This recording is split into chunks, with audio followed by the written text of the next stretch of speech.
I wish someone taught me before leaving high school. There's two courses that I wish people would have taught me, or the school system would have taught me my senior year or my junior year. Number one is financial literacy. Like, what are the basic steps to finances? How do I budget? What's the difference between a credit card and a debit card? You know, what's the basics around money? And then number two is, how do I steward? How do I maximize the season of not having any kids, not having another life? What are the right things I need to be doing to honestly win? And I came up with that course.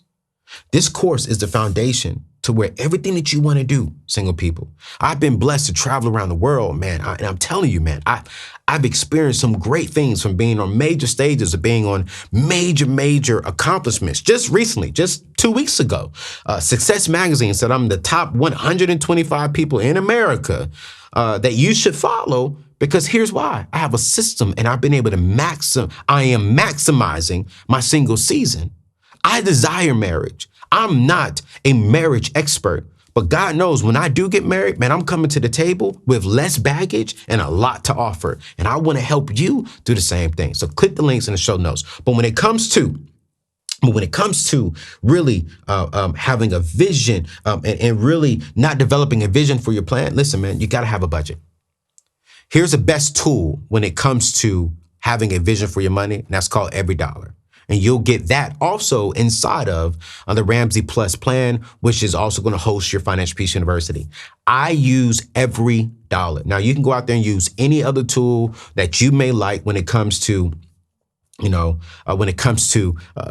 budgeting. I don't care if you want, like my father, he uses Excel. He's old school. He actually likes to write it down. I'm cool with that. There's some other apps out there that you could possibly use. I don't care how you do a vision, AKA a budget for your money. The key thing is, get on a budget. Get on a vision for your money. And when you set that vision for your money, do not, hear me clearly, do not change that for anyone unless that's something that you need to change.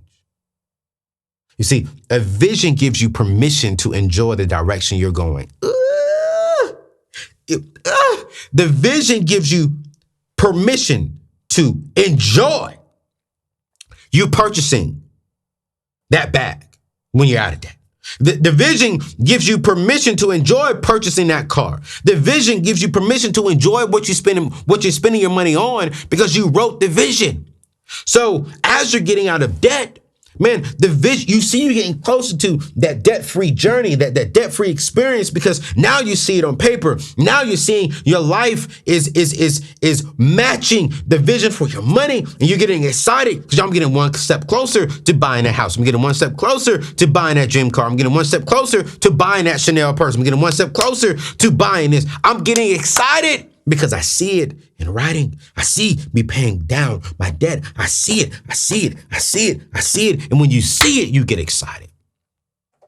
You cannot afford to move forward this year without maximizing this year without a vision. You have to have a vision. You have to. Here's number 5. Okay. You have to have a separate savings account. Okay. You got to have a separate savings account. If you don't have a separate savings account, all right. And let me roll this down. Let me roll this down. Let me go up a little more. All right. So here's what you want to have for you. If you're single, here's what you want to have. You want to have a checking account. Whoa. Let me spell that right. You want to have a checking, okay? And this is going to be your main. Then you want to have an savings, okay? This is for emergencies, okay? And I use Prize Pool, okay? Prize Pool is the best place to park your savings account, all right? Best place to park your savings account. All right. So while you're getting out of debt, you need 2 main accounts. That's going to be your checking if you're single, and a savings account if as well. Now, when it comes to married couples, okay, here's what you need to have. Number 1, you need to have the main checking. This is the main, okay? And then 2, you need to have your main savings. This is going to be for your emergencies. All right. And again, use prize pool. Okay. Then from there, this is what you want to have. You want to have 2 other checkings. Okay. How am I gonna write this down? Yeah. So you want to have a checking. I'm play this, a him checking, and then a her checking. All up underneath the same accounts, right? All up underneath the same accounts. And this is y'all spending money. Right? And then, all right, here's your other one. Okay. This is going to be another savings for big purchases. All right. And I'm all over the place. I'm just jotting down notes. Okay. So you pretty much have 4 main things. You're going to have one checking account. That's where you spend all the money at. You all don't touch that account because that's where you're going to that's where you're going to be paying your bills out of. Then your second account is going to be your savings account. This is going to be for when your savings account for your emergency fund, where you park your 6 months emergency fund. Then each one of you all can have like your own little checking account that's still up underneath the same bank account, right? The same bank that you're at, to where this is my money, babe. We allotted this amount so I can go out here and spend this. Babe, here's your money in your account. You can spend whatever you want to do out of this account. We don't touch that checking account without communicating with each other. Once we have the vision for our money, all right, babe, you can spend an extra $1,000 a month. You can spend $500 a month. Okay, I can spend an extra $200 a month because we all know brothers spend less than ladies. You know, it's like, boom, okay, cool, great. Then we have another savings account, which this could be either a savings or a checking. Doesn't really matter. But this extra savings account is not our emergency fund. Let's say you're saving up for a house. Let's say you're saving up for a trip. Let's say you're saving up for a car. You're saving up for a big purchase, a mini purchase, whatever that is. You put this money into that account. So that's your way of saving. So that way you don't have to worry about that being your main checking account. All right. So that's how you really break down. If you're single, you have the checking and savings while you are getting out of debt. All right. Then now, if you're single and you want to add the extra savings account as well, you can, for saving a big purchase or a small purchase. But the key thing is you want to have a savings account when it gets out of debt. And inside of that savings, while you're getting out of debt, you want to have at least $1,000 in there. Now, listen, I know that today's time is $1,000 doesn't really buy much. If you want to up that to about $2,000, $2,500, I'm cool with that. And here's why.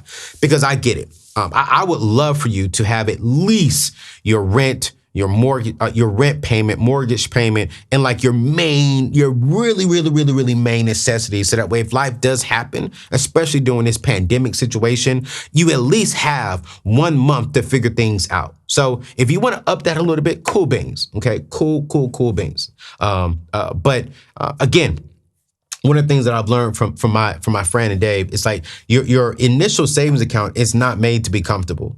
It's made to actually push you to get out of debt quicker. So no, you don't need to have $5,000, $10,000 in an account. No, put all that extra money towards paying off your debt. But listen, if you want to up it to a $2,000, $2,500 while you're getting out of debt, I'm totally cool with that. All right. Here's number 6, man. And I really want to spend some time here. Is not fixing. Okay. Not fixing. Okay. Let me write this down because I'm in teaching mode. Okay. Not fixing let me write this down correctly because y'all ain't about to tell me Anthony doesn't know how to spell. Your mindset. And I want to spend some time here.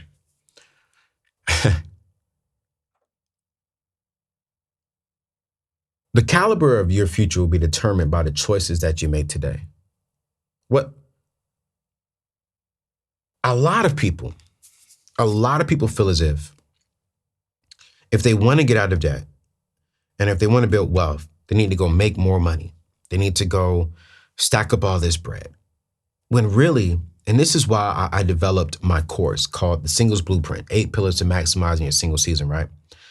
It's because what I've learned is people start this journey and they get on this journey and they struggle with this journey, but they didn't really take the very first step. And the very first step has nothing to do with the actual money principles. It has everything to do with the mindset principles. And if you're going to really change your life financially, before you do anything financially, you need to change your mindset. You need to change how you look at life completely. You need to really develop a system for yourself, a system that has nothing to do with money, but watch this, but has everything to do with money.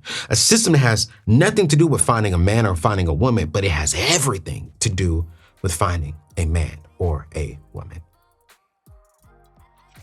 What's the point of building the roof on this house if you didn't build a solid foundation?